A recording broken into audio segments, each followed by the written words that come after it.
नमस्कार. Heart to heart या मुलाखतींच्या विशेष कार्यक्रमात आपल्या सगळ्यांचं मनपूर्वक स्वागत. आज आपण भेटणार आहोत ते एका आदर्श अशा तरुणाला. ब्रेन ड्रेनबद्दल सगळेच जण बोलतात, परंतु ब्रेन डिपॉझिटबद्दल फार कमी लोक बोलतात. ब्रेन डिपॉझिट म्हणजे इथून परदेशी जायचं, तिथं काही कमवायचं आणि मग ते पुन्हा संचित घेऊन इथं यायचं, इथं पेरायचं आणि इथं काही उगवेल याकरता आयुष्यभर झटत राहायचं. अशाच एका तरुणाला आपण भेटणार आहोत. त्याचं नाव आहे हर्षल विभांडिक. स्वागत करूया हर्षल विभांडिक यांचं. हर्षल, तुझं स्वागत. नमस्कार. हर्षल मूळचा धुळ्याचा.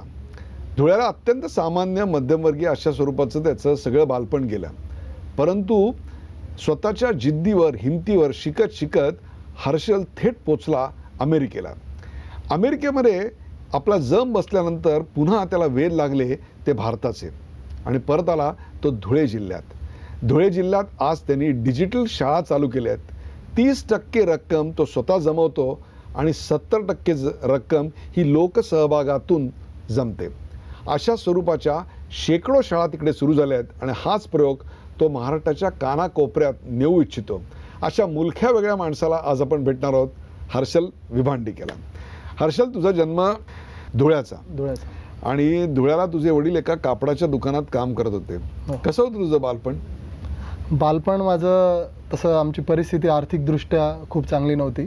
माझे वडील आमच्या धुळे जिल्ह्यातच एक रहदारीचा रस्ता आग्रा रोड, तिथे विजय क्लॉथ स्टोर्स कापड दुकान आहे, तिथे माझे वडील पॅन्ट पीस दाखवायचं काम करतात. गेले 32 वर्ष झाले करतात, आजही करत आहेत. तर आम्ही एका गल्ली नंबर 6मध्ये एका 10 बाय 10च्या खोलीत आम्ही जवळजवळ 12 जण राहायचो. आमचं कुटुंब, काकांचं कुटुंब आणि माझी आजी. आणि खूप म्हणजे सर्व फॅमिली मेंबर खूप प्रेमळ होते, जीव लावणारे होते आणि शिक्षणाची त्यांनी खास करून काळजी घेतली. माझे वडील स्वतः 8वी नापास होते, परंतु त्यांचं लग्न झाल्यावर त्यांनी माझ्या आईला शिकवलं. माझी आई 10वी झाली नव्हती लग्न झाल्यावर, पण ती आता ग्रॅज्युएट झालेली आहे. आणि त्याच्यानंतर ती शिक्षिका होती, पण तिने शिक्षिकेपेक्षाही आमच्यासाठी सोडला. आम्ही, कारण माझे भावंड आणि आम्ही लहान लहान होतो. तर त्यांनी घरात शिक्षणाचं महत्त्व आलं कशामुळे? ते माझ्या वडिलांनाच खूप सिरियसली घेतलं, कारण ते स्वतः शिकले नाही. त्यांची परिस्थिती खूपच जास्त बिकट होती. तर त्याकरता त्यांनी आम्हाला खूप धुळ्यातली जी सर्वात जेव्हा तू शिकलास त्याही वेळी तुमच्या कुटुंबाकडे फार समृद्धी होती, संपन्नता होती, अशातला भाग नाही. मग शिक्षण घेताना तुला प्रचंड अडचणी आल्या असतील. काय अडचणी आल्या? अडचणी म्हणजे compare to like current time, त्यावेळेस शिक्षण असं खूप महाग नव्हतं, खूप गरजा नव्हत्या. एक पाठ्यपुस्तकं किंवा वया पुस्तकं असलं तरी शिक्षण होऊ शकायचं. हा खूप ज्या लक्झरियस आयटम त्यावेळेस समजला याच्या, म्हणजे उदाहरणार्थ घरात टीव्ही नसणं किंवा या सर्व छोट्या छोट्या गोष्टी त्या आमच्या. घरात टीव्ही नसण्याचा फायदा आला? घरात टीव्ही नसण्याचा फायदा हा काही अंशी फायदा, काही अंशी थोडा आम्ही आमच्या शेजारच्यांकडेच टीव्ही बघायला जायचो. 10वी पूर्ण झाल्यानंतर कॉलेज जीवनाची सुरुवात झाली आणि नंतर आम्हाला हर्षल विभांडिक दिसला तो थेट न्यूयॉर्कच्या JF केनेडी विमानतळावर. धुळे ते न्यूयॉर्क हा प्रवास कसा झाला? मी 10वी पास झाल्यानंतर 11वी 12वी मी धुळ्यातच केलं, धुळ्याच्या जय इंजिनियर कॉलेजला. आणि त्याच्यानंतर 12वी नंतर मी इंजिनिअरिंग हे माटुंग्यात UDCT मुंबई, आता त्याचं नाव ICT मुंबई आहे, तिथून मी BTech केलं टेक्स्टाईल केमिस्ट्रीमध्ये. आणि त्यानंतर मग मी 2002मध्ये BTech कम्प्लीट केल्यानंतर अहमदाबादला ॲज अ इंजिनियर म्हणून 4 वर्ष जॉब केला. त्यात 3 वर्ष मी अरविंद मिल्स नावाच्या कंपनीत जॉब केला आणि 1 वर्ष आशिमामध्ये. आणि त्याच्यानंतर मग मी GMAT एक्झाम देऊन मग मी अमेरिकेला MBA फायनान्स करण्यासाठी गेलो. 2006 साली मी अमेरिकेला. MBA फायनान्स करायचं कारण काय? खरं तर इंजिनिअरिंग मधलं उच्च शिक्षण तू घेऊ शकला असतास.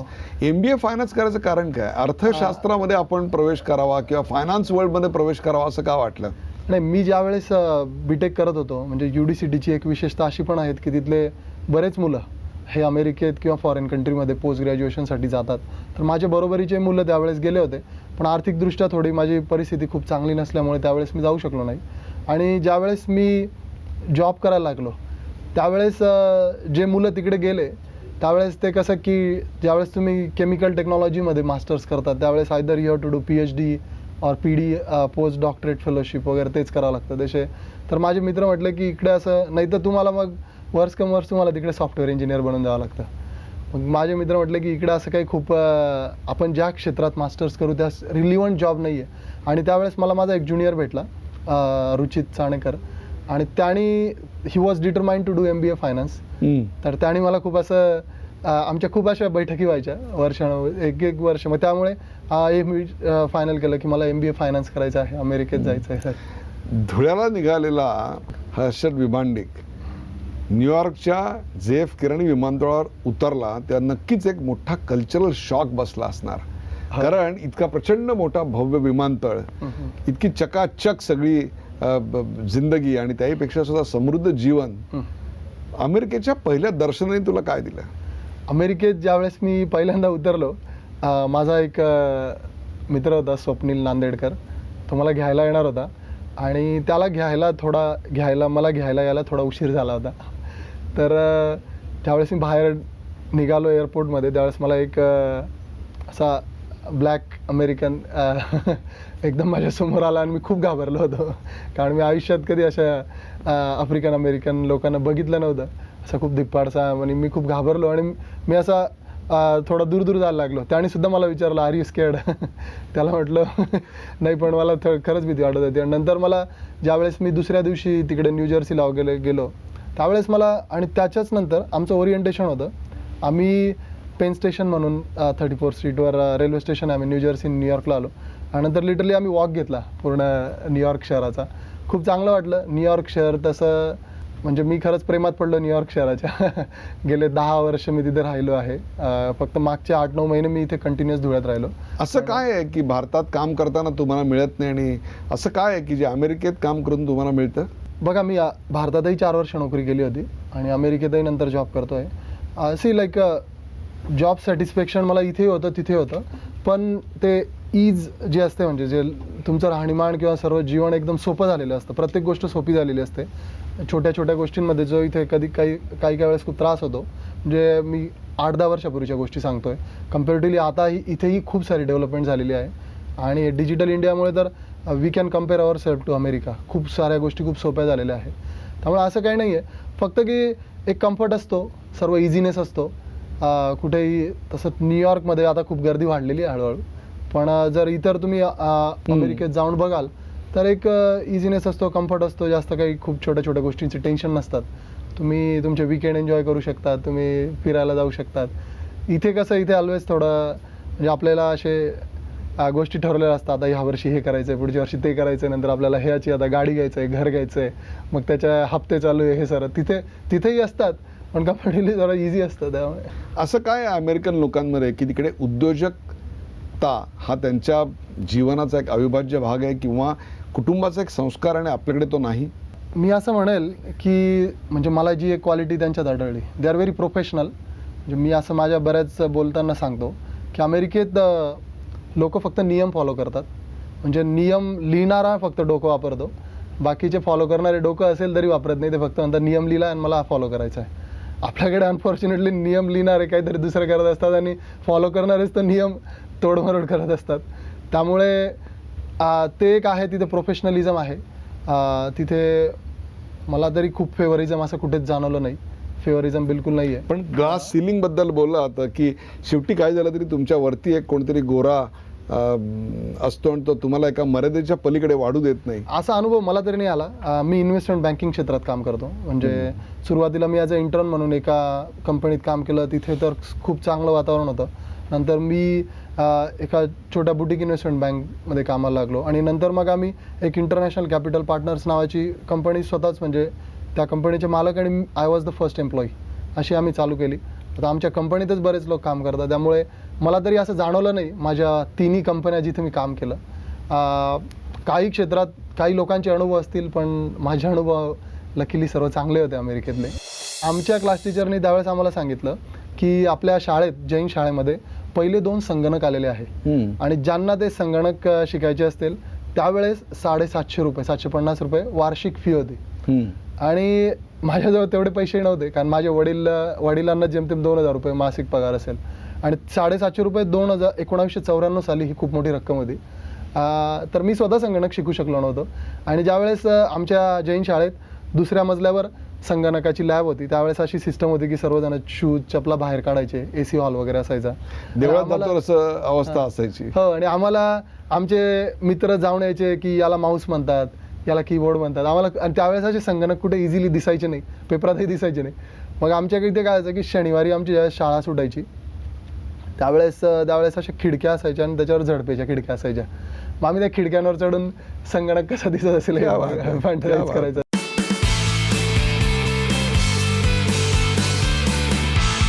अमेरिकेमध्ये काम करताना विलक्षण वक्तशीरपणा आणि त्यापेक्षा व्यावसायिकता अंगी बाणवायला लागते. एक्झॅक्टली. सचोटी, मेहनत हे तर सगळे गुण असायलाच लागतात. परंतु त्या पलीकडे जाऊन अमेरिका तुम्हाला प्रचंड मोठ्या प्रमाणात संधी उपलब्ध करून देते. त्या संधींचा फायदा घेत तुझी प्रगती तिकडे केलीस. एक्झॅक्टली. मला ज्या संधी उपलब्ध होत गेल्या आणि त्यामुळेच माझी प्रगती झाली. आणि संधी उपलब्ध होणं हे खूप कठीण नसतं. म्हणजे आपल्याकडे खूप कॉम्पिटिशन असते, तिकडेही कॉम्पिटिशन असते, पण तरी अपॉर्च्युनिटी शोधल्या की सापडतात. उदाहरणार्थ ज्यावेळेस मी ग्रॅज्युएट झालो होतो, मी ज्या कंपनीमध्ये इंटर्नशिप करत होतो, it was a bond insurance company, MBI नावाची. मे 2007मध्ये मला इंटर्नशिप लागली. त्यावेळेस त्या कंपनीची स्टॉक प्राईस होती अराउंड $80, $70 to $80.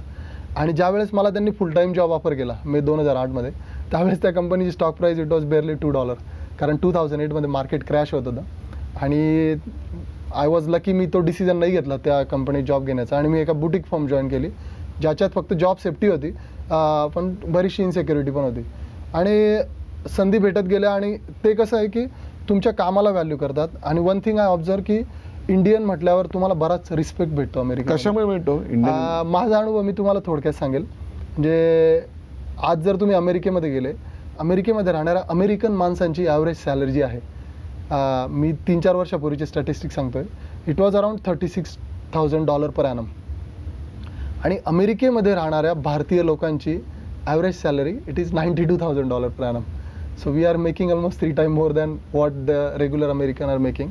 आणि त्यावेळेस आपले जे तिथे राहणारे इंडियन आहे, दे आर आयदर इंजिनियर और डॉक्टर और बिझनेसमन.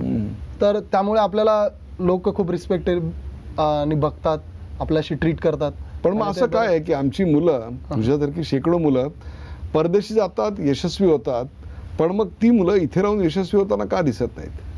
नाही, वन्स यू त्यावेळेस तुम्ही तिथे पोचला, म्हणजे मी तुम्हाला सोपंच सांगायचं झालं की मी जवळजवळ 10 वर्ष तिथे राहिलो. आणि कसं असतं, ज्यावेळेस आपण इथे राहतो, आपल्या देशावर प्रेम असतं.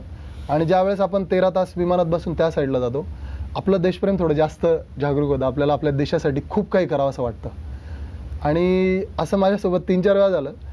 मी खूप काही करण्याच्या विचाराने आलो आणि इथे आल्या आल्या अचानक पायाला धूळ लागायला लागते, घाम यायला लागतो, पाठ ओली होऊन जाते. आणि असं वाटतं की कधी मी एकदा परत न्यूयॉर्कला जातो आता 2-3 आठवड्यामध्ये. आणि सर्व जे विचार असतात ते तसेच राहून जातात.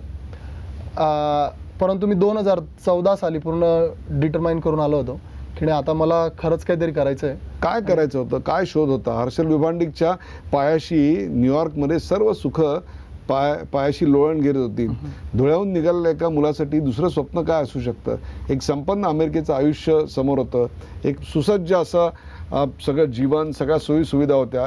एवढं सगळं असूनही कुठेतरी ये जो देश है तेरा ही धून वाजायला लागली आणि हर्षल विभांडिक धुळ्याला परत आला. काय कारण होतं? नाही, एवढं बॉलिवूड सारखं ड्रामेटाईज लाईफ नव्हती माझी. पण ज्यावेळेस मी आलो त्यावेळेस मी ठरवून आलो होतो की ह्यावेळेस मला काहीतरी करायचं आहे. आणि 2014 सालची गोष्ट असेल, मी जवळजवळ आल्यानंतर 15 ते 20 खेडेगावांमध्ये आमच्या धुळे जिल्ह्यात फिरलो होतो. आमचा धुळे जिल्हा जो आहे तो त्याच्यात 4 तालुके आहे. त्याच्यातले 2 तालुके हे आदिवासी बहुल तालुके आहे, साक्री तालुका आणि शिरपूर तालुका. तर मला खूप करण्याची इच्छा होती. मी ग्रामपंचायती, आरोग्य केंद्र, शाळा खूप बघितल्या. आणि मला माझ्या मनात असे खूप विचारायचे, मी हे करू का ते करू, असं करू का तसं करू. आणि त्याच वेळेस मला लकीली माझी ओळख ही डॉक्टर विनयजी सहस्त्रबुद्धे यांच्याशी झाली होती. आणि ते मला तेच म्हटले की तुम्ही बघा, तुम्हाला काय करायचं आहे तुम्हीच शोधा, हे सर्व जग ओपन आहे. आणि मी अशा दरवेळेस त्यांच्याशी अशा वेगवेगळ्या आयडिया घेऊन जायचो की मी याच्यात करू, मला आरोग्य क्षेत्रात काही करू शकतो का. किंवा अमेरिकेमध्ये काउंटी सिस्टम आहे, आपल्याकडे ग्रामपंचायती वगैरे असतात. तर आपल्या ग्रामपंचायतीत तिथल्यासारख्या प्रोफेशनल बनू शकतात का, प्रोफेशनल वर्क कल्चर, जे रेग्युलर कामावर येणं किंवा रेग्युलर सर्व गोष्टींचं प्लॅनिंग होणं आणि ते इम्प्लिमेंटेशन होणं. तर अशा खूप साऱ्या आयडिया होत्या. परंतु मी खूप साऱ्या आयडिया आणि खूप सारे विचार घेऊन मी परत अमेरिकेला गेलो 2014मध्ये, ऑक्टोबर, नोव्हेंबर, डिसेंबर महिन्यामध्ये. आणि त्यावेळेस मी ज्यावेळेस 2015ची गोष्ट असेल साधारणतः मे जून महिन्याची, आपल्या देशाचे पंतप्रधान नरेंद्रजी मोदी यांनी डिजिटल इंडिया हा इनिशिएटिव्ह अनाऊन्स केला होता. आता मी अमेरिकेत राहत होतो, अमेरिकेत तर काही डिजिटल अमेरिका वगैरे असं काहीच नव्हतं. गरज नाही हां. उरली त्याची. तर मला असं वाटलं की आपण इथे 2-3 गोष्टी जास्त बघितलेल्या आहे ज्या त्या अजून तिकडे नाही आहे, तर आपण त्या 2-3 गोष्टी जाऊन तिकडे करू शकतो का. आणि मी त्यावेळेस गुगलवर शोधतानाच मला एक अकोद्रा नावाचं एक खेडेगाव आहे, अहमदाबादपासून काही 80-90 किलोमीटरवर आहे गुजरातमध्ये. तर ते खेडेगाव 100% डिजिटल खेडं करण्यात आलं होतं. ICICI बँकेने ते खेडं दत्तक घेतलं आणि 100% डिजिटल केलं. तर त्यावेळेस मी विनयजींना फोन लावला होता अमेरिकेहून की मी असंच खेडं आमच्या धुळ्यामध्ये करू इच्छितो. आणि ज्यावेळेस मी परत आलो त्यावेळेस विनयजींना भेटलो, तर डिजिटल खेडं म्हणजे काय हे तुम्हाला डिफाईन करा. त्यावेळेस माझ्या मनात खूप साऱ्या कल्पना होत्या, आपण हे डिजिटल करू शकतो, आपण ते डिजिटल. आणि त्यावेळेस मी ते ज्यावेळेस अकोद्राचं गाव बघायला गेलो त्यावेळेस तिथे खूप चांगले उपक्रम त्यांनी राबवले होते. आणि त्यावेळेस मी विचार करून आलो की आता मी आमच्या धुळे जिल्ह्यातल्या 4 तालुक्यांमध्ये एक खेडं घेणार आणि ते डिजिटल खेडं करण्याचा प्रयत्न करणार. परंतु ज्यावेळेस मी कोणतं खेडं करणार हे शोधायला लागलो त्यावेळेस एक गोष्ट अशी आढळली, ही आहे 2015 साल सप्टेंबर महिन्याची गोष्ट, की ग्रामीण भागात बऱ्याच ठिकाणी डिजिटल साक्षरतेचं प्रमाण हे 0%. म्हणजे शहरी भागातला डिजिटल इंडिया आणि ग्रामीण भागातला डिजिटल इंडिया यात बरीच तफावत आहे. त्यामुळे मला असा विचार आला की आपण इथे बरेच निधी खर्च करू, परंतु इथे रिझल्ट भेटणार नाही. आपलं नाव वगैरे पेपरात येईल, माझ्या आईवडिलांना चांगलं वाटेल की हर्षलचं नाव पेपरात आलं, परंतु ग्राउंडवर पाहिजे तसा रिझल्ट भेटणार नाही. आणि मी लिटरली गिवअप केलं आणि मी म्हटलं की आपण एखादी संस्था शोधू, तिलाच आपण आपल्याला जी मदत करायची तिला देऊ आणि तेच काहीतरी करते. जे इथून गेलेले आणि या देशावर प्रेम असलेले, भारतात जन्माला आलेले अनेक भारतीय तरुण तुझ्यासारखं करतात, ते तुझ्यासमोर मार्ग उपलब्ध होता. ॲप डाउनलोड करायचं, पैसे ट्रान्सफर करायचे, काय फार तर चेक लिहायचा आणि पैसे ट्रान्सफर करायचे. हे न करता तू तुझं आयुष्य ट्रान्सफर केलं. तू तुझ्या खिशात फक्त हात नाही घातलास, तर तुझ्या हृदयाचा कप्पा आणि तुझ्या बुद्धीचं एक दालन त्यांच्यासाठी उघडून दिलंस. हे सगळं करण्यामागची प्रेरणा कुठून मिळाली? त्यात अशा गोष्टी झाल्या की ज्यावेळेस मी गावं फिरत होतो त्यावेळेस मला काही शाळाही फिरण्याचे योग आला. आणि धुळे जिल्ह्यात सप्टेंबर 2015ची गोष्ट असेल, काही 4-5 शाळांमध्ये डिजिटल वर्ग झाले होते. आणि ज्यावेळेस मी ते डिजिटल वर्ग बघितले त्यावेळेस मला वाटलं की आपण याच्यात काहीतरी काम करू शकतो, हे डिजिटल वर्ग करू शकतो. कारण गोष्ट अशी होती, मी ज्यावेळेस शाळेत शिकत होतो, 1994ची गोष्ट असेल, 1 मे 1994, मला दिवसही आठवतो, महाराष्ट्र दिन होता आणि त्या दिवशी आम्हाला प्रगती पुस्तक भेटायचे, म्हणजे रिझल्ट कार्ड भेटायचे. आणि मला माझं प्रगती पुस्तक भेटलं होतं, मला खूप चांगले मार्क पडले होते, जवळजवळ 86% पडले होते, मला अजूनही आठवतं. आणि आमच्या क्लास टीचरनी त्यावेळेस आम्हाला सांगितलं की आपल्या शाळेत, जैन शाळेमध्ये पहिले 2 संगणक आलेले आहे आणि ज्यांना ते संगणक शिकायचे असतील त्यावेळेस ₹750, ₹750 वार्षिक फी होती. आणि माझ्याजवळ तेवढे पैसे नव्हते, कारण माझ्या वडिलांना जेमतेम ₹2000 मासिक पगार असेल. आणि ₹750 1994 साली ही खूप मोठी रक्कम होती. तर मी स्वतः संगणक शिकू शकलो नव्हतो. आणि ज्यावेळेस आमच्या जैन शाळेत दुसऱ्या मजल्यावर संगणकाची लॅब होती, त्यावेळेस अशी सिस्टम होती की सर्वजण शूज चपला बाहेर काढायचे, AC हॉल वगैरे असायचा, देवळात असं अवस्था असायची. हो. आणि आम्हाला आमचे मित्र जाऊन यायचे की याला माऊस म्हणतात, याला कीबोर्ड म्हणतात आम्हाला. आणि त्यावेळेस असे संगणक कुठे इझिली दिसायचे नाही, पेपरातही दिसायचे नाही. मग आमच्याकडे ते काय व्हायचं की शनिवारी आमची ज्यावेळेस शाळा सुटायची त्यावेळेस अशा खिडक्या असायच्या आणि त्याच्यावर झडपेच्या खिडक्या असायच्या. मग आम्ही त्या खिडक्यांवर चढून संगणक कसा दिसत असेल फॅन्टलाइज करायचं असं. आणि तेव्हा असं वाटलं नसेल की आपलं अख्खं आयुष्य पुढचं जीविका आणि उपजीविका ही दोन्ही या संगणकावर आधारित आहे. हो, तेव्हा तर बिलकुलच ह्या गोष्टी खूप दूर होत्या. 94 साली ह्या गोष्टी म्हणजे, आणि मुंबईत तरी असतील पण धुळ्यात तर कुठेच नव्हत्या. आणि ज्यावेळेस मग मी ग्रामीण भागात फिरलो आणि त्यावेळेस मी बघायचो किंवा तुम्हाला सोपंच उदाहरण सांगायचं, आता एवढं सर्व मोठं काम झाल्यानंतर मागच्या महिन्याची गोष्ट आहे, आमच्या शिरपूर तालुक्यात एक पीरपानी म्हणून खेडेगाव आहे, त्या खेड्यात मी गेलो होतो. पक्षी अभयारण्य क्षेत्रात असल्यामुळे तिथे कन्स्ट्रक्शन करणं अलाउड नाही. शाळा झोपडीत भरते आणि सर्व लोक तिथे झोपडीतच राहतात. ज्यावेळेस मी तिथे गेलो त्यावेळेस बरेच गावकरी त्या शाळेजवळ आले होते. आणि एक गोष्ट अशी माहीत पडली की त्या गावात कोणाकडेच TV नाही आहे. त्या गावाचा मुख्य व्यवसाय आहे की झाडावर जो डिंक असतो तो डिंक काढणं आणि तालुकाच्या ठिकाणी जाऊन विकून येणं. त्या गावातल्या लोकांनी, अर्ध्याच्या वर लोकांनी आजपर्यंत TVच बघितला नव्हता. आणि ज्यावेळेस त्यांची शाळा डिजिटल झाली त्यावेळेस इतके एक्सायटेड झाले ते लोक, म्हणजे मुलांसोबत पालकही येऊन बसायचे, त्यांच्यासाठी खूप नवीन गोष्ट होती. आणि मग मला वाटलं की अरे माझ्यासारखे, म्हणजे लहानपणी जो हर्षल होता 8वी 9वीचा, माझ्यासारखे खूप हर्षल इथे फिरतात आहे ज्यांनी अजून ह्या गोष्टी बघितलेल्याच नाही आहे. तर यांना ही मदत होईल या डिजिटल वर्गाच्या माध्यमातून. आणि आम्ही त्यावेळेस डिजिटल शाळांचं काम चालू केलं. सुरुवातीला मला वाटलं काय मॉडेल काय होतं या शाळांचं, हो काय प्रारूप आराखडा काही डोक्यावर होता? नाही, सुरुवातीला माझ्याजवळ मला जेवढा निधी खर्च करायचा होता त्यामध्ये साधारणतः 9 शाळा डिजिटल होणार होत्या. 9 शाळांमध्ये डिजिटल वर्ग होणार होते. आणि ज्यावेळेस कोणत्या शाळा करायच्या हे मी बघायला जायला सुरुवात केली त्यावेळेस मला एक गोष्ट आढळली की लोकही पैसे द्यायला तयार होते. ज्यावेळेस त्यांना माहीत पडायचं की अमेरिकेतून एक तरुण आलेला आहे आणि तो निधी देतोय, मग मी सिम्पल मॉडेल बनवलं की 30% मी देईल, 70% गावकरी देतील. आणि त्या 30-70 मॉडेलमध्ये मग 9च्या ऐवजी 27 शाळा करण्याचं ठरलं. आणि 27 शाळानंतर गावकरी खूप इंटरेस्ट दाखवायला लागले आणि खूप गावकरी आणि शिक्षकच म्हणायला लागले की आता आम्ही आमची शाळा डिजिटल करायची आहे. त्या 27च्या त्या 45 शाळा झाल्या. आणि मग मी अमेरिकेतल्या माझ्या मित्रांकडून काही निधी मागितला आणि मग आम्ही 45 शाळांमध्ये डिसेंबर 2015मध्ये डिजिटल वर्ग केला. मी विचार केला की आपण केलेल्या कामामुळे आता लोक जागरूक झालेले. आणि मग मी माझ्या कामाचं एक छोटं प्रेझेंटेशन बनवलं 2-3 स्लाईडचं. माझे मित्रांचे मित्र त्यांना ते दाखवायला लागलो. माझे बरेच मित्र ज्यांच्या स्वतःच्या कंपन्या आहे त्यांना दाखवायला लागलो, कारण स्वतःची कंपनी असल्यावर त्यांना देणगी थोडी जास्त देता येते. Instead of $500,000 they can give $3,000, $4,000, $5,000. आणि अशी देणगी जमा केली. आणि इकडे आलो त्यावेळेस मी साधारणतः 150 शाळांना मदत करेल एवढा निधी माझ्याकडे होता.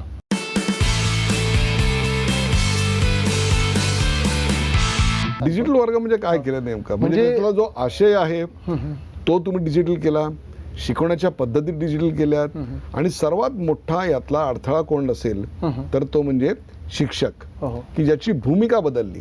आणि त्याला संगणक आल्यानंतर असं वाटायला लागलं की आपला जॉब जाणार आहे. हे सगळं कसं हँडल केलं? नाही, आता जर तुम्हाला एक कन्सेप्ट जर पुस्तकातून शिकवायचा, उदाहरणार्थ जर मला शिकवायचा आहे अफजल खानाचा वध, तर काही शिक्षक पुस्तकातून वाचून दाखवता, काही शिक्षक थोडे ॲक्टिंग करून दाखवता. अफजल खान असा धिप्पाड होता, शिवाजी त्याच्यासमोर खूप लहान होते आणि त्यांच्यात असं झालं. आणि हीच गोष्ट तुम्ही प्रोजेक्टरद्वारे किंवा मल्टीमीडियाद्वारे दाखवली. करेक्ट. तर घोड्यावरून अफजल खान येईल, घोड्यावरून शिवाजी येतील, ते प्रतापगडाच्या पायथ्याशी भेटतील, त्यांच्यात भेट होईल आणि मग अफजल खानाचा वध होईल. ह्या गोष्टी ज्या वेळेस चित्रपटाच्या स्वरूपात पाहतो तेव्हा चटकन लक्षात राहतो. हो, एक्झॅक्टली. ते दृकश्राव्य साधनांच्या माध्यमातून दाखवल्यावर त्या गोष्टी सहजासहजी लगेच लक्षात राहतात. आणि शिक्षण हे खूप आनंददायी, एंटरटेनिंग आणि एंगेजिंग बनतं. त्यामुळे मुलांची हजेरी वाढते, मुलांची पटसंख्या वाढीस मदत होते. लोकांना हे पटवून कसं दिलं? कारण 30% खर्च हा तुमच्या खिशातून आणि 70% लोकसहभागातून. आज त्याचं मॉडेल आहे, त्यामुळे लोक त्याच्यात पैसे गुंतवतील किंवा पैसे देणगी म्हणून देतील. परंतु जेव्हा हे पहिलं उभं राहिलं त्यावेळेस 70% पैसे गोळा कसे झाले? तर त्यावेळेस काय झालं की जो 70% निधी होता त्यासाठी आम्ही गावात संध्याकाळी 7 वाजेला किंवा सकाळी 7 वाजेला, म्हणजे शेतकरी शेतात जाण्याच्या आधी किंवा शेतातून आल्यानंतर, त्यावेळेस गावामध्ये बैठकी व्हायच्या. धुळे जिल्ह्यामध्ये एक बोरकुंड म्हणून केंद्र आहे, त्याचे विस्तार अधिकारी विठ्ठल घुगे यांनी सुरुवातीला त्या बैठकींना सुरुवात केली. त्यांना हळूहळू जाऊन प्रेरणा सभा असं नाव पडलं. मग प्रेरणा सभांचं नियोजन व्हायचं. काय व्हायचं या प्रेरणा सभांमध्ये? प्रेरणा सभेमध्ये लोकांना प्रेरित केलं जायचं, डोनेशन देण्यासाठी डिजिटल शाळेचं महत्त्व पटवलं जायचं. प्रेरणा सभा म्हणजे आयदर त्या एखाद्या गाव दरवाजाच्या खाली किंवा गावाच्या चौकात, कधीकधी मंदिरामध्ये, कधीकधी उर्दू शाळांच्या मशिदी बाहेर, काही शाळांमध्ये अशा त्या प्रेरणा सभा व्हायच्या. प्रेरणा सभांच्या आधी गावात दवंडी पिटली जायची की आपल्याकडे प्रेरणा सभा होणार आहेत. आणि मग गावकरी आल्यानंतर त्यांना ज्या शाळांमध्ये डिजिटल वर्ग झाले त्यांना प्रोजेक्टर किंवा टी व्हीद्वारे ते वर्ग दाखवले जायचे. आपल्याला पण आपल्या शाळेत असं साहित्य बसवायचं आहे, असं साहित्य आणायचं आहे. आणि त्यासाठी जो निधी लागणार आहे त्यासाठी मग मी भाषण द्यायचो की आम्ही 30% पैसे आम्ही देतोय. आणि त्याच्यानंतर शिक्षकही देणगी द्यायचे. म्हणजे शिक्षक सांगायचे की माझ्याकडून 1000, आमच्याकडून 2000, 3 शिक्षक म्हणून 10,000 शिक्षक देणगी अनाऊन्स करायचे. आणि मग आम्ही लोकांना आवाहन करायचो की आता तुम्हीही देणगी द्या. त्यासाठी मग मी माझे उदाहरण सांगायचो की अमेरिकेतल्या शाळा कशा असतात, अमेरिकेच्या शिक्षण पद्धती कशा असतात. इवन मी माझं बालपण सांगायचो की ते किती कठीण अवस्थेत गेलं. आणि मग माझ्यासारखेच तुमचे मुलं आहे जे हर्षल आहे, जे कदाचित उद्या अमेरिकेत जाऊ शकतात, अधिकारी बनू शकतात, स्वतःचे बिझनेस काढू शकतात, तर त्यांच्यासाठी हे चांगल्या पद्धतीने शिकवणं गरजेचं आहे. आणि मग लोक त्यांच्या परिस्थितीनुसार, कोणी 50 रुपये, कोणी 100 रुपये, कोणी 200 रुपये, कोणी 500 रुपये, गावातले एखादे ज्येष्ठ व्यक्ती किंवा पुढारी किंवा एखादे सदन शेतकरी 5,000, 10,000 रुपये अशा देणग्या द्यायचे. आणि अशातून मग तो निधी उभारायचा. आणि सुरुवातीला आम्ही ज्या 45 शाळा केल्या त्या शाळांमध्ये आम्ही इंटरॅक्टिव्ह प्रोजेक्टर वापरले. परंतु त्यानंतर ज्यावेळेस मी अमेरिकेला जाऊन परत आलो 2016मध्ये, त्यावेळेस मला असं आढळलं की आता आपण ना प्रत्येक शाळेला इंटरॅक्टिव्ह प्रोजेक्टर 1,00,000-1,50,000 रुपये खर्च करायची गरज नाही आहे. तर आपण त्या शाळेची पटसंख्या आणि त्या गावातल्या लोकांची आर्थिक मदत देण्याची क्षमता यावरून ती शाळा कशी डिजिटल होईल हे ठरवण्यात आलं. म्हणजे आज जर तुमच्या शाळेची पटसंख्या 20 असेल, 15 असेल, 25 असेल, तर तुम्हाला 20,000 रुपयामध्ये तुमचा शाळा एक डिजिटल वर्ग होऊ शकतो. पटसंख्या जास्त असेल तर 40,000 रुपयामध्ये येईल. आणि पटसंख्या जर जास्त असेल तर त्या मानाने गावाची लोकसंख्या जास्त असेल, देणगीदार जास्त असतील, मग तुम्ही जर जास्त देणगी जमा झाली मग तुम्ही लाख रुपये खर्च करा. हर्षल, गावातलं वातावरण कसं असतं याचा अनुभव तुला आहे. मी पण खेडेगावातूनच आलेलो आहे, मला ही पूर्ण कल्पना आहे. गाव हे जातीपातींनी आणि त्यापेक्षा गटातटात विभागलेलं असतं. किंवा कोणतंही काम उभं राहिल्यानंतर ते कोणत्या गटाचं आहे याच्यावर त्याचं यशस्वीत्व किंवा त्याला होणारा विरोध अवलंबून असतो. या विरोधाला मात कशी केलीस? कारण सुरुवातीला विश्वास ठेवण्याऐवजी तुझ्या कामाबद्दल अविश्वास दाखवण्यात गावकऱ्यांनी धन्यता मानली असेल. हो, सुरुवातीला काय झालं, ज्या पहिल्या 45 शाळा झाल्या त्यावेळेस बऱ्याच लोकांना असं वाटायचं की हा माणूस हे वस्तू विकायला आलेला असेल काहीतरी त्या कंपनीचा काही सेल्समन वगैरे असेल म्हणून इतकं प्रेमाने आणि आपुलकीने सांगतोय. पण नंतर हळूहळू ज्यावेळेस त्यांना माहीत पडायला लागलं की हा माणूस 30%च मदत आपल्याला करतोय आणि आपल्याला 70% द्यायचे, मग सुरुवातीला हे काम इतकं सोपं नव्हतं. पण जसजसे डिजिटल वर्ग व्हायला लागले त्यानंतर मग शिक्षकांचाही विश्वास आला आणि गावकऱ्यांचाही विश्वास आला. आणि ज्यानंतर मी अमेरिकेला गेलो तर गोष्ट अशी झाली की मी अमेरिकेला गेलो आणि मग मला अमेरिकेमध्ये आमच्या धुळे जिल्ह्यातल्या काही शिक्षकांकडे माझा अमेरिकेचा नंबर होता. तर व्हॉट्सॲप कॉलिंग कसं फ्री असतं, मला अमेरिकेमध्ये फोन यायचे की सर आम्हाला आमची शाळा डिजिटल करायची आहे, तुम्ही मदत करा. आणि प्रॉब्लेम असा असायचा की आपल्याकडे दिवस असतो, अमेरिकेत रात्र असायची, तर रात्री 3-3:30ला असे फोन यायचे. आणि माझी बायको पण म्हणायची हे काय लावलेलं आहे तुम्ही, असे रात्री अपरात्री तुम्हाला फोन येतात. आणि त्यावेळेस मी एवढा विचार केला नव्हता की मला म्हणजे 45पेक्षा जास्त, म्हणजे कसं असतं की देशप्रेमाला पण काही लिमिटेशन असतात, खास करून संसारिक माणसाच्या देशप्रेमाला. आणि त्यावेळेस मी विचार केला की आपण केलेल्या कामामुळे आता लोक जागरूक झालेले. आणि मग मी माझ्या कामाचं एक छोटं प्रेझेंटेशन बनवलं 2-3 स्लाईडचं. माझे मित्रांचे मित्र त्यांना ते दाखवायला लागलो. माझे बरेच मित्र ज्यांच्या स्वतःच्या कंपन्या आहे त्यांना दाखवायला लागलो, कारण स्वतःची कंपनी असल्यावर त्यांना देणगी थोडी जास्त देता येते. Instead of $500,000 they can give $3,000, $4,000, $5,000. आणि अशी देणगी जमा केली. आणि इकडे आलो त्यावेळेस मी साधारणतः 150 शाळांना मदत करेल एवढा निधी माझ्याकडे होता. त्याच वेळेस आमच्या जिल्ह्यात कार्यरत असलेली देशबंधू मंजू गुप्ता फाउंडेशन, म्हणजे आमच्या जी ल्युपिन जी फार्मास्युटिकल कंपनी आहे तिचे मालक आहेत देशबंधू गुप्ता आणि त्यांच्या मिसेस मंजू गुप्ता, त्यांनी ती एक NGO उघडली आहे. ती आमच्या जिल्ह्यात चांगलं काम करते. तर त्यांचे अधिकारी होते रावसाहेब बडे, त्यांची आमची भेट झाली आणि ते म्हटले की ह्या उपक्रमात मी जर निधी देतोय तितका निधी ते पण देतील. आणि फक्त त्यांचं अशी इच्छा होती की हे काम 100% व्हायला पाहिजे, सर्व शाळा जिल्ह्यातल्या त्यांच्यामध्ये डिजिटल वर्ग व्हायला पाहिजे. तर सुरुवातीला मला वाटलं की हे काम आपल्याकडून होणार नाही, कारण I am the one man army, तर मी एवढं काय करेल. आणि मी जसं काम केलं, मी त्यावेळेस विचार केला की आपण अमेरिकेतून MBA केलं आहे, आपण एवढं 1-2 कंपन्यांच्या आतापर्यंत CEO, CFO राहून चुकलेलो आहे, तर हे काम थोडं प्रॉपर मॅनेज करून करायला पाहिजे. मग आमच्या धुळे जिल्ह्यात 1103 जिल्हा परिषदेच्या शाळा आहे ज्या 87 केंद्रांतर्गत येतात. आणि प्रत्येक केंद्राची केंद्रस्तरीय बैठक दर महिन्यात 2-3 केंद्रस्तरीय बैठकी होत असतात. मग मी त्या केंद्रस्तरीय बैठकींना जायला सुरुवात केली. आणि त्या केंद्रस्तरीय बैठकींमध्ये शाळेची पटसंख्या किती आहे, मुख्याध्यापक, तुम्हाला डिजिटल किती तुमची देणगी जमा होऊ शकते हे त्यावेळेस डिस्कस करण्यात आलं. आणि मग प्रेरणा सभा कधी घ्यायची तेही फायनल करण्यात आलं. मग तारखा फायनल व्हायच्या, मग प्रेरणा सभांना सुरुवात झाली. आणि अशा करत अशा प्रकारे ज्योत से ज्योत लगाते चलो असं हे काम सगळं उभं राहिलं आणि शेकडो शाळा मग उभ्या राहिला. म्हणजे हे सगळं करताना कुठेतरी एक टीम संच निर्माण झाला असेल. टीम म्हणायची तर म्हणजे तुम्हाला एक सांगायचंच झालं, मी ज्यावेळेस राज्यपालांना भेटायला गेलो होतो, ऑक्टोबर 2016ची गोष्ट होती. राज्यपालांनी मला प्रश्न विचारला होता की हर्षल जी आपका टीम कितना बडा है. तर त्यावेळेस मी त्यांना हेच म्हटलो की आमचा जिल्हा परिषद धुळेचा शिक्षण विभाग हीच आमची एक प्रकारे टीम म्हणून काम करते. कारण गोष्ट कशी असते की शिक्षण विभाग, सरकारी अधिकाऱ्यांची मानसिकता बदलली आहे आमच्या धुळ्यात तरी बऱ्याच प्रमाणात बदलली आहे. मी म्हणेल खूप चांगल्या प्रमाणात बदलली आहे. जे थोडे इक्कादुक्का असतील तेही आता स्वतःला बदलून घेण्याचा प्रयत्न करतात. कारण हे खूप वेल एज्युकेटेड आणि वेल पेड लोक असतात.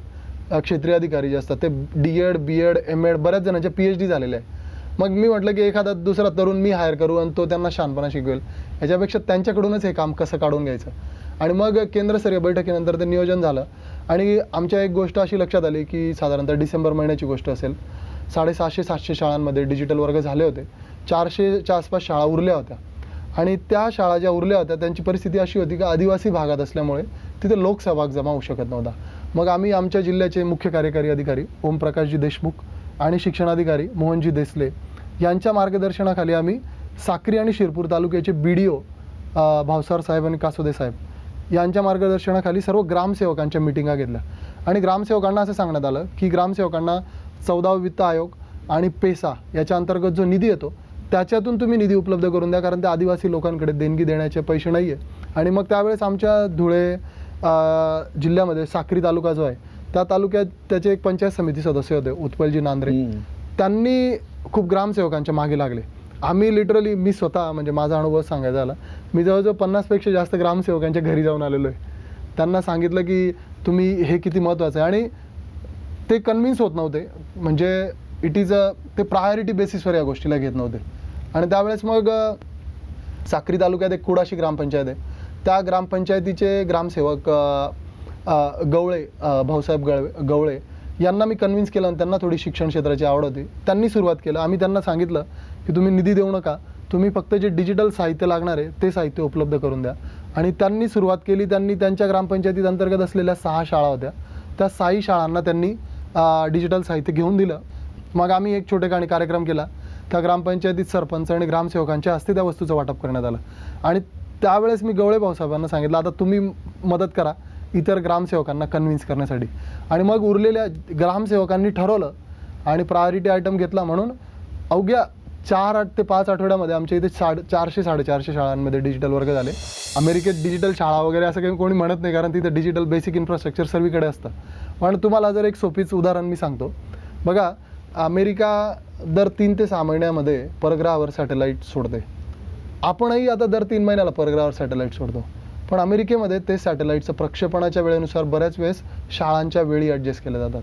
कारण त्यांचं असं असतं की पहिलीचा मुलगा असो, 5वीचा मुलगा असो का 10वीचा मुलगा असो, प्रत्येकाने त्या गोष्टी बघायला पाहिजे आणि तो विज्ञानाचा संस्कार व्हायला पाहिजे. आणि after that they feel proud की आपला देश जगात किती पुढे आहे, आपण इकडे पोहोचलो, आपण तिकडे पोहोचलो. आणि त्यानंतर मग मुलं स्वप्न बघायला लागतात.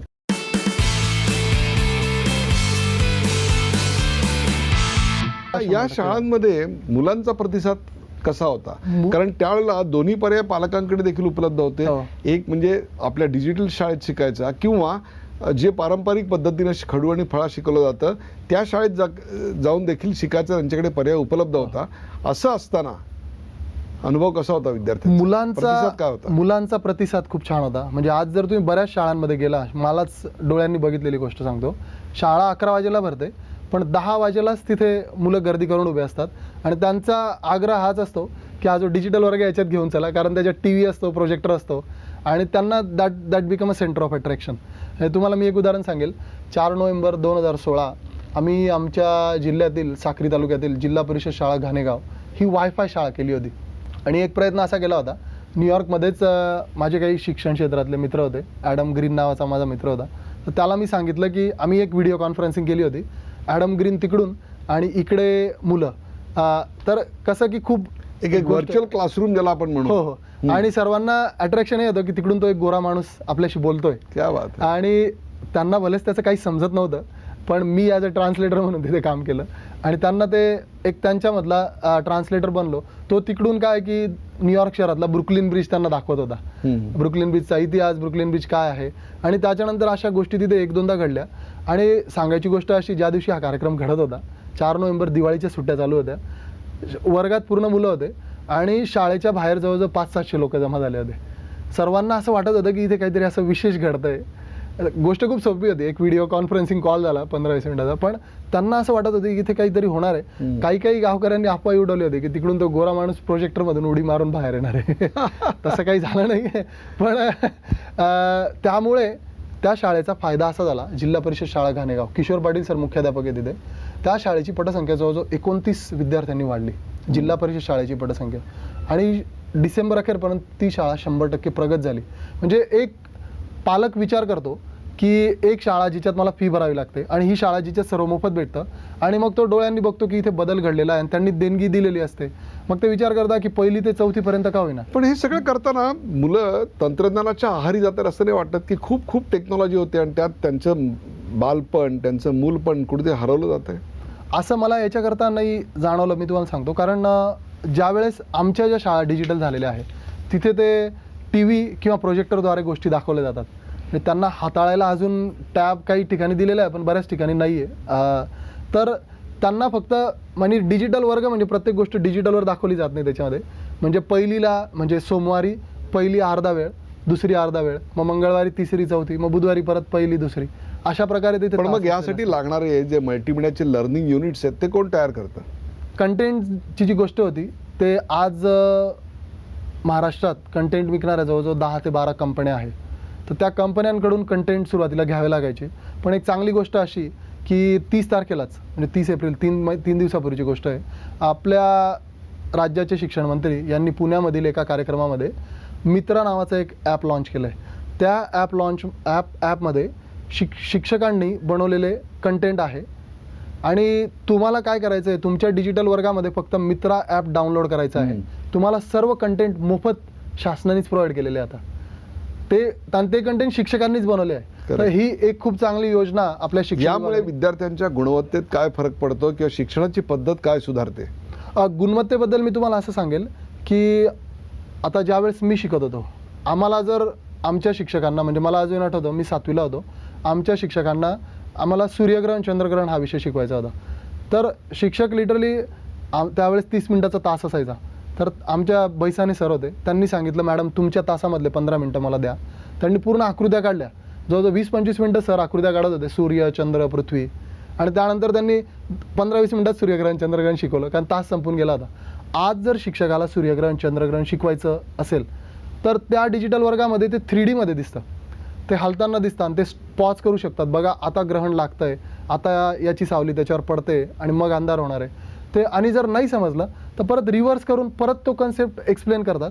म्हणजे शिक्षकाचं काम सोपं होतं. आज जर 20-25 विद्यार्थी वर्गात असतील, 2-3 मुलं खिडकीच्या बाहेर बघत असतात, पण एकदा तो टीव्ही किंवा प्रोजेक्टर चालू झाला त्यावेळेस ते सर्व सोडून त्याच्याकडे बघत असतात. करेक्ट. आणि बऱ्याच वेळेस ते सांगतात सर हे परत दाखवा आम्हाला. त्यामुळे शिक्षकाचंही काम सोपं होतं. शिक्षकाचा रोल हा मोर लाईक ॲडमिनिस्ट्रेटिव्ह किंवा मॉनिटरिंगचा झालेला आहे, किंवा ज्याला आपण म्हणतो की बदल घडवून आणणारा, किंवा ज्याला आपण एखादी सुविधा उपलब्ध करून देणारा किंवा एखाद्या प्रोजेक्टसाठी मार्गदर्शन करणारा असा शिक्षकाचा रोल बदललेला आहे. इतक्या शाळा डिजिटल केल्यानंतर हर्षल विभांडिक व्यवसाय आणि तुमचा हा समाजसेवा याची सांगड कशी घालता? व्यवसायाचं असं आहे की माझं जे काम आहे अमेरिकेतलं ते जनरली संध्याकाळी 7:30 ते 2:30 रात्री 2:30च्या दरम्यान असतं. आणि मग ते मी मॅनेज करतो. आणि दिवसा मग आता आमचा जिल्हा तर 100% झालेला आहे, तर परंतु आपल्या शिक्षण विभागाचे प्रधान सचिव श्री नंदकुमार साहेब आणि आयुक्त आता धीरज कुमार साहेब यांच्या मार्गदर्शनाखाली त्यांनी मला वेगळ्या जिल्ह्यांमध्ये जाऊन हा उपक्रम सांगायला लावला. तर मी मॅनेज करतो, कारण तो एक फायदा आहे की. आणि आता मी माझ्या कामाची जबाबदारी थोडी बऱ्यापैकी कमी करून घेतली. माझा उत्पन्नही त्याच्या प्रपोर्शनेटली खूप कमी झालं, पण मी आता मेनली फोकस याच्यावर दिला, कारण आमचा जिल्हा 100% करायचा होता. तर मी मॅनेज करतो. मला जसं जसं मॅनेज करता येईल तसं. झोपायचा कधी कधी त्रास होतो, कारण एखाद्या वेळेस जर सकाळी सभा असेल तर 2-2:30ला झोपून परत सकाळी 7-7:30ला उठावं लागतं आणि गाडीत बसून. पण हे करताना कुठे हर्षलच्या कपाळावर आठी येत नाही किंवा थकलाय असं वाटत नाही? कारण हर्षल हे काम करण्याकरताच अमेरिकेतनं इकडे परत आला. एक्झॅक्टली. त्यामुळे उलटं मला खूप चॅलेंजिंग वाटतं, उत्साही वाटतं आणि खूप आनंदी वाटतं की ज्यावेळेस माझ्या ज्या आता खास करून आमच्या ज्या सभा वेगवेगळ्या जिल्ह्यांमध्ये झाल्या, 1000, 2000, 3000 लोक उपस्थित असतात आणि त्यांना मला माझे जाऊन अनुभव सांगायचे. आणि एक गोष्ट कुठे झाली, ज्यावेळेस मी 2014-15ची गोष्ट होती, अमेरिकेमध्ये काय झालं की अमेरिकेमध्ये तो एक तरुण होता सलमान खान नावाचा, आपला साऊथ ईस्ट एशियाच इकडचाच होता, पण त्याचा बॉर्न अँड ब्रॉट अप तिकडचा होता. तर त्यालाही असाच प्रॉब्लेम होता की तो ज्यावेळेस इंजिनिअरिंग ग्रॅज्युएट होता, नंतर तो बॉस्टनमध्ये राहायचा, त्याची फॅमिली टेक्सासला राहायची, त्याची बहीण काही 8वी-9वीला होती आणि तिला गणितात प्रॉब्लेम यायचे. तर तो त्यावेळेस काय करायचा की तो त्याचे व्हिडिओ बनवायचा गणिताचे, स्वतः बोलायचा, लिहायचा आणि व्हिडिओ बनवायचा आणि त्याच्या बहिणीला तो व्हिडिओ पाठवायचा यूट्यूबवर अपलोड करून. नंतर त्याला इव्हेंच्युअली लक्षात आलं की ह्या व्हिडिओंना 35,000 लोक बघतात आहे. आणि त्यांनी त्यावेळेस त्याची नोकरी सोडली आणि खान अकॅडमी नावाची एक NGO उघडली, जी आता बऱ्याच प्रमाणात लोकांना माहीत आहे. आणि खान अकॅडमी मोफत कंटेंट अमेरिकेत प्रोव्हाइड करते. त्याला तर आता मायक्रोसॉफ्टनी बॅक केलेलं आहे, भारतातही आता त्याचा प्रेझेन्स वाढतो, टाटानी त्यांना बॅक केलेला आहे. पण ज्यावेळेस माझ्यासारखा तरुण बघतो की सलमान खान एवढं मोठं काम त्यांनी अमेरिकेत उभं केलं, पण मी ज्यावेळेस हे काम मला भारतात करायचं असेल तर मी करू शकत नाही, कारण अमेरिकेत प्रत्येक शाळेत डिजिटल इन्फ्रास्ट्रक्चर उपस्थित आहे. आपल्याकडे डिजिटल इन्फ्रास्ट्रक्चर शाळांमध्ये नाही आहे. म्हणजे ज्या प्रायव्हेट शाळा असतील कदाचित तिथे असेल, असतील. पण ग्रामीण भागातल्या शाळांमध्ये नाही आहे. मग मला शून्यातून काम सुरू करावं लागेल. पहिली गोष्ट आहे तिथे डिजिटल इन्फ्रास्ट्रक्चर उभं करणं, आणि त्यामुळेच मग हे त्याचं नाव डिजिटल शाळा आहे. म्हणजे अमेरिकेत डिजिटल शाळा वगैरे असं काही कोणी म्हणत नाही, कारण तिथे डिजिटल बेसिक इन्फ्रास्ट्रक्चर सर्वीकडे असतं. पण तुम्हाला जर एक सोपीच उदाहरण मी सांगतो. बघा, अमेरिका दर 3 ते 6 महिन्यामध्ये परग्रहावर सॅटेलाईट सोडते. आपणही आता दर 3 महिन्याला परग्रहावर सॅटेलाईट सोडतो. पण अमेरिकेमध्ये ते सॅटेलाईटचं प्रक्षेपणाच्या वेळेनुसार बऱ्याच वेळेस शाळांच्या वेळी ॲडजस्ट केल्या जातात. कारण त्यांचं असं असतं की पहिलीचा मुलगा असो, 5वीचा मुलगा असो का 10वीचा मुलगा असो, प्रत्येकाने त्या गोष्टी बघायला पाहिजे. आणि तो आफ्टर दॅट विज्ञानाचा संस्कार व्हायला पाहिजे. आणि after that they feel proud की Correct. आपला देश जगात किती पुढे आहे, आपण इकडे पोहोचलो, आपण तिकडे पोहोचलो. आणि त्यानंतर मग मुलं स्वप्न बघायला लागतात की मला एरोनॉटिकल इंजिनियर बनायचं आहे, मला ह्या क्षेत्रात काहीतरी कामं. आणि तो बघून मग प्रश्न विचारले जातात वा. की याला काय म्हणतात, त्याला काय म्हणतात. आता आपलाही आपण चंद्रावर, मंगळावर, तुम्ही नाव घ्या, प्रत्येक ठिकाणी आपण पोहोचलेलो आहे. 14 फेब्रुवारीला आपण रेकॉर्ड केला, 104 सॅटेलाईट एका यानाला जाऊन सोडले. पण हे ग्रामीण भागातल्या मुलांना माहिती नाही.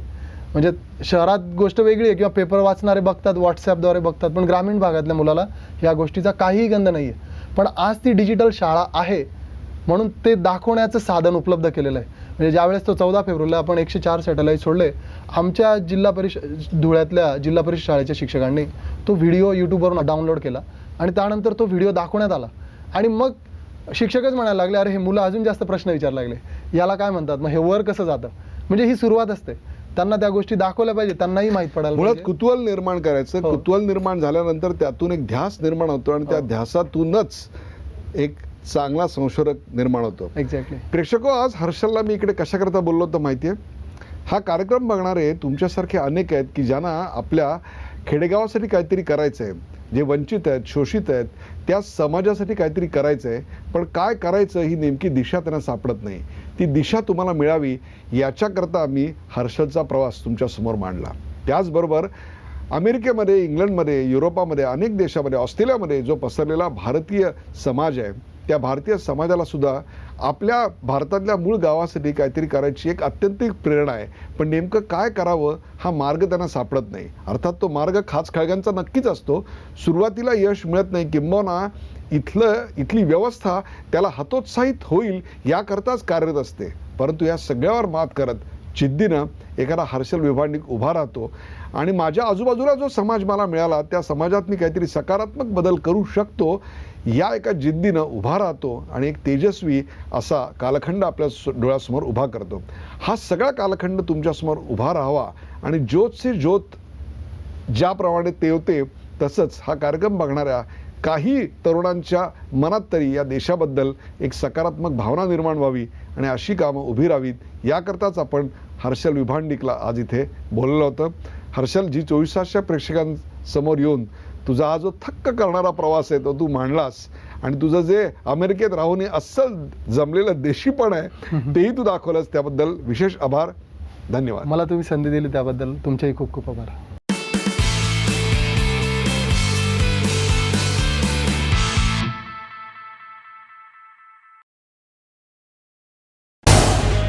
झी 24 तास रहा एक पाऊल पुढे.